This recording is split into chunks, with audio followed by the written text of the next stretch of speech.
Good day, everybody. Steve here. How are you all doing? It's March 11th, 2021, and therefore, new day, a new story. Welcome to This Day in History, where I search and try to find not big stories that everybody already knows, but random little stories that are of interest, are bizarre, maybe have a mysterious element to it. Whatever I happen to find for a given day. My first episode just released yesterday. If you saw that, thank you. Thank you for supporting the channel. Remember, as always, to like, share, subscribe. You can also visit my Patreon that's connected to this channel and my primary channel, Steve the Amateur Historian. All that self-promotion aside, we've got a fresh story that I stumbled onto that is just too perfect to pass up.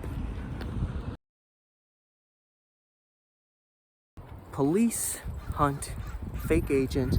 Oh, more puppies. Hello. More pooches. I can't get through an episode without being surrounded by mutts. I also was about to say the name of the article that I read, but I've already forgotten it. Police hunt fake agent who looks like a minister. That was the name of this very brief, I wouldn't even call it an article, really. It's like, two little paragraphs that give you a taste of a story. And they're usually these stories that'll pop up real quick and then you never see them reported on again. Which suits me just fine because it's about seeing what happens specifically on one date in relation to a random story I find, as opposed to starting on this date and then branching out to some elongated story. But, as it were, it appears during this time there was a man traveling around, approximately 60 years of age, perusing around the city of Portland, dressed, like a minister. He was dressed like a religious man because what better way to con people, especially back in the old days, what better way to con people than to dress like you're a prominent member of the church. So apparently this guy, after he got dressed up, he would go specifically to women's homes. At least that's what the article implied. It implied that a succession of women had reported this guy, not because he was a creeper, not because he was doing anything. I guess what he was doing is kind of weird. Speaking of weird, check out that art. But this ministry man was apparently fond of the sin because he was actually ripping these women off. And I almost wonder, for the time and place, and you think of the attitudes of the day, I almost wonder, to a degree, if this guy was specifically targeting women because he felt like they would be more gullible to fall for his scam. I wouldn't put it past the thoughts and minds of men of that day, especially con men.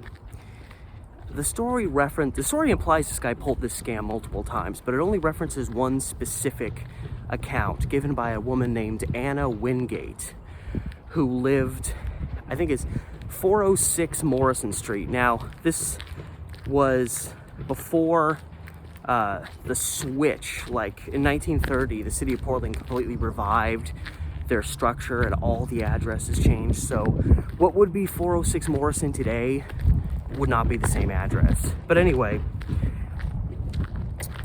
Miss Wingate was visited by this middle-aged man dressed like a minister.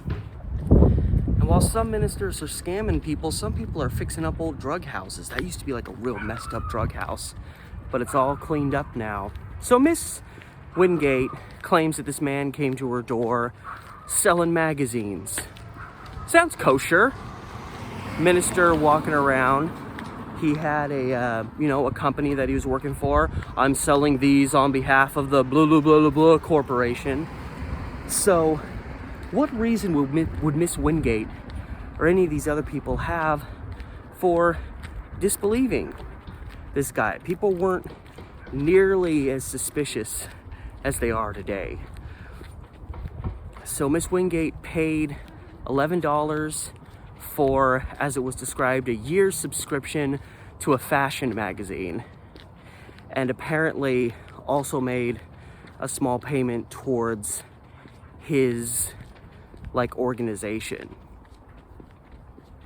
It was all crap. Miss Wingate found out the hard way that the magazine that she paid $11 to order, sadly, it wasn't coming. So she reported this guy, and it was found out that the company that this minister claimed to be a part of, that he was doing this magazine sales with, it was a real company. Like, they were contacted. But they said that whoever this guy was, again, he was unidentified as of this article. I don't know if he was ever tracked down. He probably split town, because in terms of the Anna Wingate story, this was nearly a month earlier. This was like in early to mid-February that she was ripped off. So I don't know if this minister ever got caught. By this point, it seems like it took forever before it reached authorities and the newspapers. This guy probably split town with whatever cash he had, probably to strike up a similar or identical scam, whatever next town he blew into. I mean, way back when, all you had to do was get out of town, pretty much. Authorities didn't have, technological advancements. They weren't going to chase this guy all over hell and back for scamming a few housewives out of, $11 here, $15 there. So it wouldn't surprise me at all if this guy got away with the scam, even though it was being reported. Be on the lookout for a man roughly around the age of 60 who is promising women in the area fine magazines, but these magazines will not be forthcoming. If any minute, imagine if there was like a real, it already seems bizarre to think of a minister out selling magazines. But just imagine if there really was someone in Portland who was a minister who happened to be selling magazines. Like, this guy would ruin that guy's reputation. The moment a guy, if that word spread around town about this con man dressed as a member of the cloth, and then a guy who's really like that shows up at someone's door and is just, get off my property, I know who you are, I'm calling the cops. And this guy's like, no, I'm real, I'm the real deal. That poor guy. Again, it seems like a bizarre set of circumstances that would even happen under, which maybe was, obviously in regards to this con, it made sense. Dressed like a member of the church, people will trust you. Pretty simple. And now, this is also interesting, the meanings of words transition and change all the time. So I noticed that it said in the title, it said that, this guy was a fake agent. So in contemporary times, you hear fake agent, and you think, undercover agent. This guy's with like an organization, like a governmental organization. But in this vein, and maybe this is still, I wouldn't really know, like maybe this is still technically a term related to this kind of work, but apparently agent, that was just a term used for people like, what this minister said he was, that he was a guy that was, essentially a door-to-door magazine salesman. I guess they called people like that agents back then. I know I got suckered into vector marketing many, many years ago, doing that, selling knives, which wasn't necessarily a door-to-door thing, but it was still contacting people and going to their homes, and it was only one step off of being the same thing. They never called us agents. We were just salesmen. Or, we run our own businesses and all that mid-level marketing crap. But I just thought that was an interesting thing, because I don't think people that do the same work are referred to by that same name anymore. I just thought that was interesting, because you always hear, especially back in the day when it was harder to track people, it was harder to catch people. Pretty much all forms of crime, for the most part, were a lot easier to pull off back then, for obvious reasons.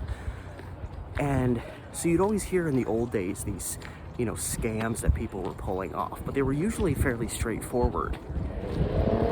But this one guy, there's almost like a slapstick comedy element to it.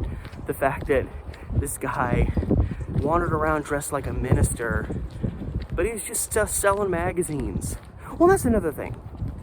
Earlier I made a point of mentioning that maybe he targeted women because during that time it would be easy for a man to think that a woman would fall for his scams a lot easier.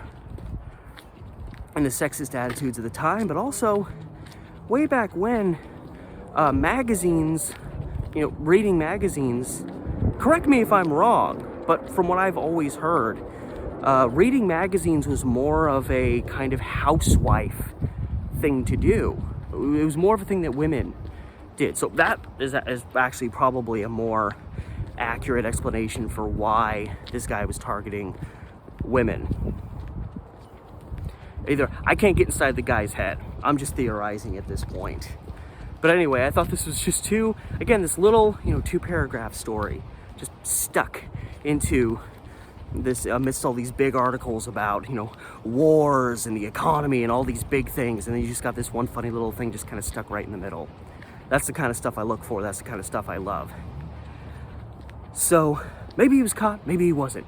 I don't know. But I hope you enjoyed today's story, today's little moment from history, a little piece. And remember, as always, if you want to help my channel grow, you like what I'm doing, remember to like, share, subscribe. That's, highly important in helping a channel blossom and grow. And then I also have my Patreon, again, a link in the description below if you want to help me out that way, help make it easier for me to do what I'm doing. And there's also a link to my Instagram and Facebook pages closely related to predominantly historical content that I produce here and on my other YouTube channel, Steve the Amateur Historian. All that said, thank you again so much for watching. Catch you later.